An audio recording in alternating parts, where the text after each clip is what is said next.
Our world is awash in data. Every click, every swipe, every interaction creates information. This rapid technological advancement leads us to a profound question. What if our reality is not what we think it is?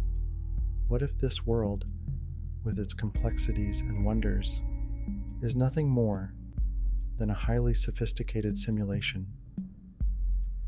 This question, once relegated to the realm of science fiction, is now being seriously considered by scientists, philosophers, and technologists alike.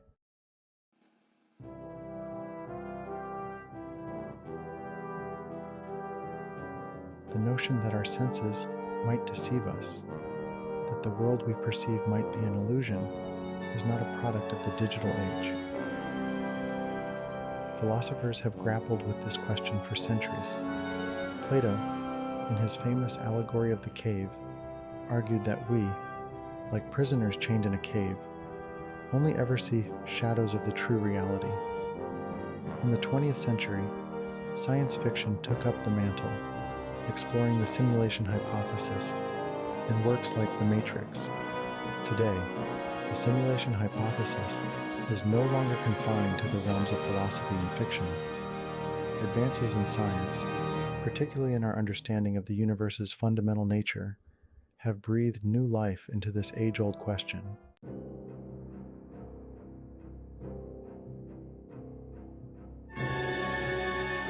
Imagine a world indistinguishable from our own.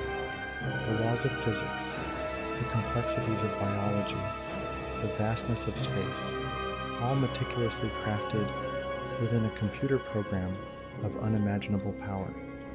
The simulation argument rests on the assumption that advanced civilizations, far surpassing our own technological capabilities, would possess the ability to create such simulations.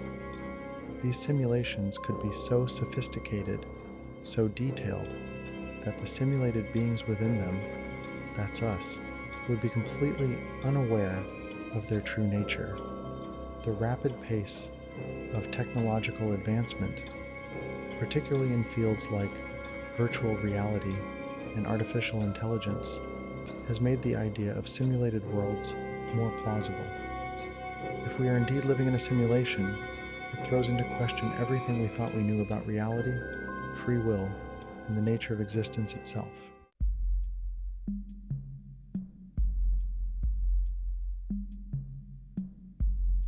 One of the most compelling arguments for the simulation hypothesis comes from philosopher Nick Bostrom. In his 2003 paper, Are We Living in a Computer Simulation? Bostrom presents a trilemma, a situation presenting three possible options, at least one of which must be true. Bostrom argues that while any one of these propositions could be true, it's statistically improbable that all three are false. Therefore, it's statistically more likely that we are living in a simulation rather than in the original, base reality.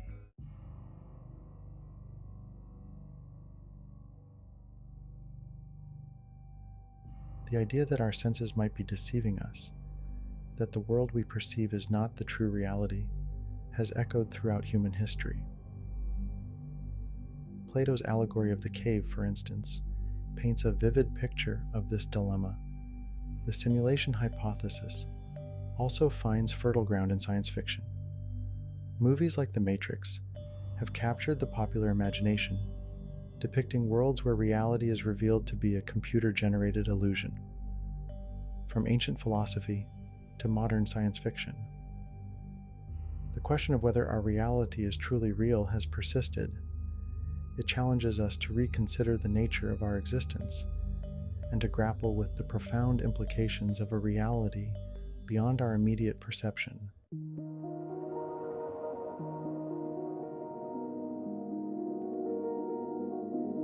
In the 21st century, our world is awash in information. This concept, known as the information universe theory, suggests that at the most fundamental level, reality might be composed not of matter and energy, but of bits of information. Just as a digital image is made up of pixels, our universe could be a vast, intricate tapestry woven from countless bits of information. If the universe is indeed an information processor, it's natural to ask, who or what is doing the processing?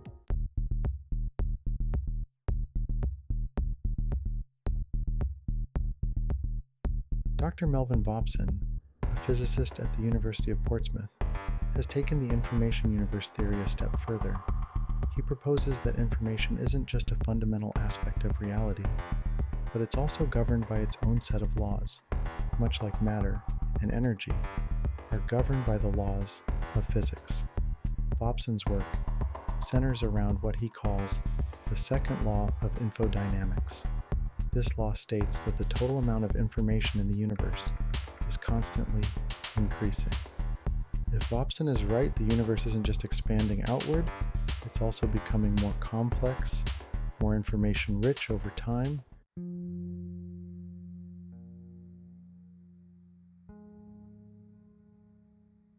Take a moment to observe the natural world around you.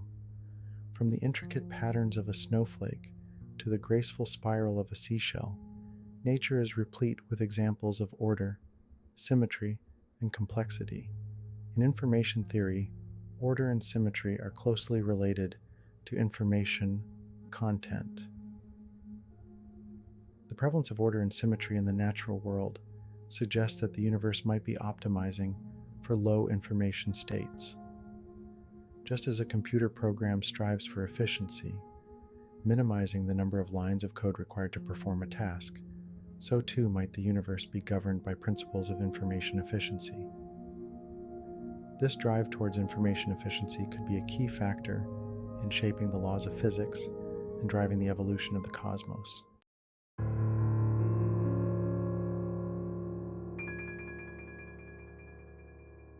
For decades, physicists have been on a quest to identify the fundamental building blocks of the universe. This hypothetical particle, often dubbed the information particle, or infon, would be the fundamental unit of information in the cosmos. The discovery of an information particle would be a revolutionary event in physics. While the existence of an information particle remains purely theoretical, some physicists believe that future experiments might one day reveal the existence of these elusive information carriers.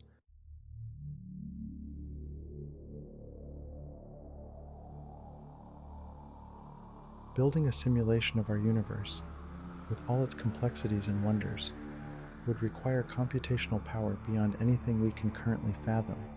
However, if the universe is indeed an information processor, and if Moore's law continues to hold true, then it stands to reason that civilizations far more advanced than our own might possess the ability to create such simulations. These simulations wouldn't necessarily be perfect replicas of our universe. They might be simplified versions, running with different physical laws, or with certain aspects, like consciousness, intentionally omitted. The possibility that advanced civilizations might be capable of simulating entire universes raises a profound question. If we are indeed living in a simulation, what is the purpose?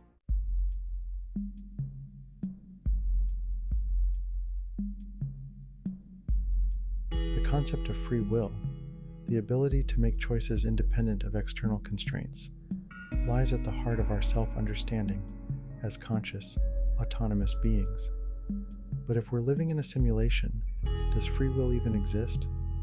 Or is it merely an illusion, a clever trick of the simulation's programming? Some argue that, even in a simulated world, free will might still exist in some form. Perhaps the simulation's creators have programmed in a degree of randomness, or allowed for emergent behavior that can't be predicted, even by them. The question of free will in a simulated universe remains a philosophical minefield.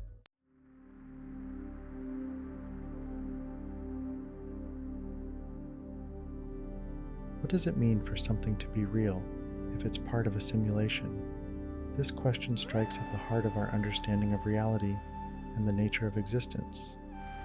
Some might argue that a simulated reality is inherently less real, less meaningful than a true reality. Others, however, might contend that the nature of our reality, whether simulated or not, doesn't negate the significance of our experiences. Perhaps, in a strange twist, the knowledge that we might be living in a simulation could even enhance our appreciation for the world around us.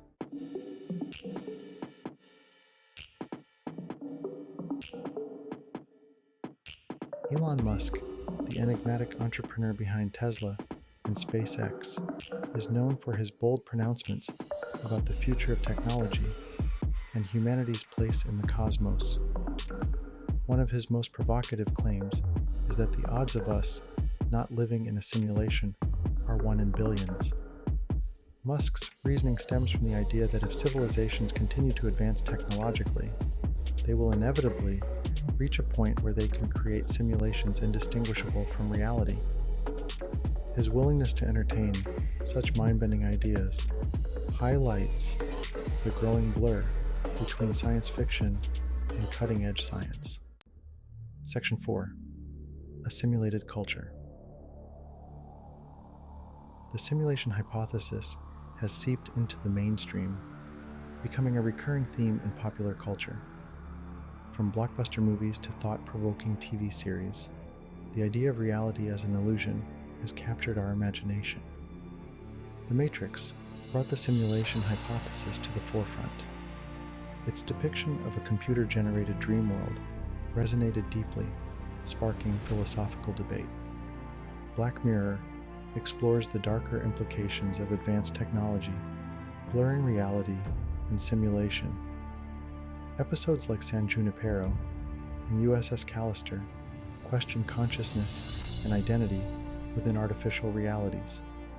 The simulation hypothesis in popular culture reflects our anxieties about technological advancement and its impact on reality.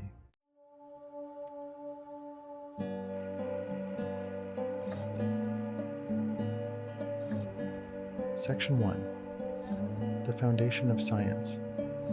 Science at its core is a quest for understanding the universe through observation, experimentation, and the formulation of testable hypotheses.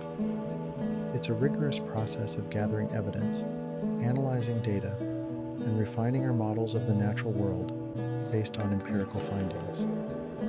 The simulation hypothesis, while intellectually stimulating, has yet to meet these rigorous standards. It remains a philosophical proposition, a thought experiment rather than a scientifically testable theory.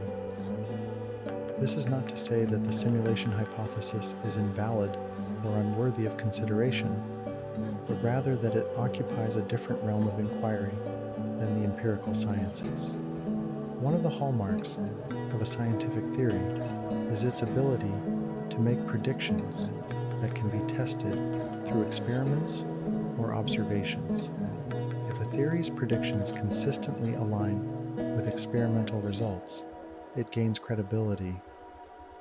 If its predictions are contradicted by evidence, the theory must be revised or discarded.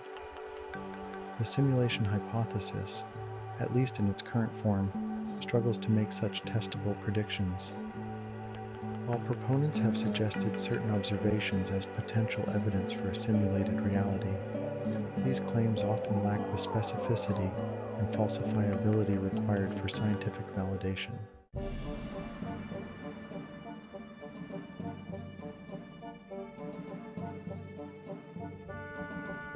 Section 2. Where's the evidence? Proponents of the simulation hypothesis often point to various phenomena as potential hints that our reality might be simulated. These include the strange laws of quantum mechanics, the limits of human perception, and the apparent fine-tuning of the universe's physical constants for life. While these observations are intriguing and raise profound questions about the nature of reality, they fall short of providing concrete evidence for a simulated universe. The strangeness of quantum mechanics, for instance, might point towards our incomplete understanding of the universe's fundamental laws, rather than evidence for a cosmic computer program. Similarly, the fine-tuning of the universe's physical constants, while often cited as evidence for a creator or a simulation, could have alternative explanations. The anthropic principle, for example, suggests that we observe these specific constants because they are the only ones compatible with our existence as observers. While the search for evidence of a simulated reality continues, it's important to approach these claims with a healthy dose of skepticism. Extraordinary claims, as Carl Sagan famously said, require extraordinary evidence. Until such evidence is found, the simulation hypothesis remains an intriguing speculation. When confronted with competing explanations for a phenomenon, Occam's razor suggests the simplest explanation is often the best. Named after William of Ockham, it cautions against unnecessary complexity. While complexity isn't a reason to dismiss a theory, simpler explanations are preferred. The simplest explanation for our existence is that we exist in one reality. This requires fewer assumptions and introduces fewer unknowns. Occam's razor reminds us to approach extraordinary claims with skepticism. The simulation hypothesis is a captivating idea, a tantalizing possibility that has captured imaginations. It's a testament to our fascination with reality and our place in the cosmic scheme. Despite its allure, it remains speculative without concrete evidence.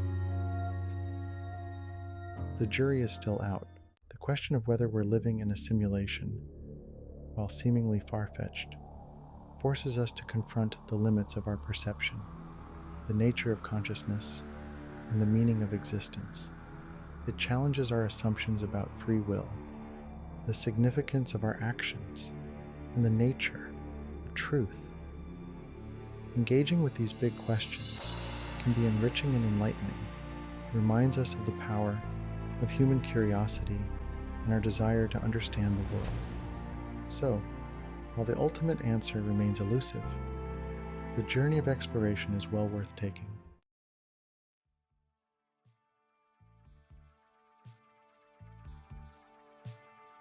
The exploration of the simulation hypothesis wouldn't be possible without the groundbreaking work of philosophers, scientists, and thinkers. This essay is indebted to Nick Bostrom, whose simulation argument has sparked widespread debate. Dr. Melvin Vopson's research into infodynamics and the informational nature of the universe has opened new avenues in physics. His work, along with other physicists and mathematicians, provides a foundation for understanding our universe. Numerous resources are available for those eager to delve further into the simulation hypothesis. Nick Bostrom's paper, Are We Living in a Computer Simulation?, is an excellent starting point. Books like The Simulation Hypothesis by Rizwan Virk and The Fabric of Reality by David Deutsch offer comprehensive explorations. The simulation hypothesis invites us to engage with broader philosophical questions about reality and consciousness.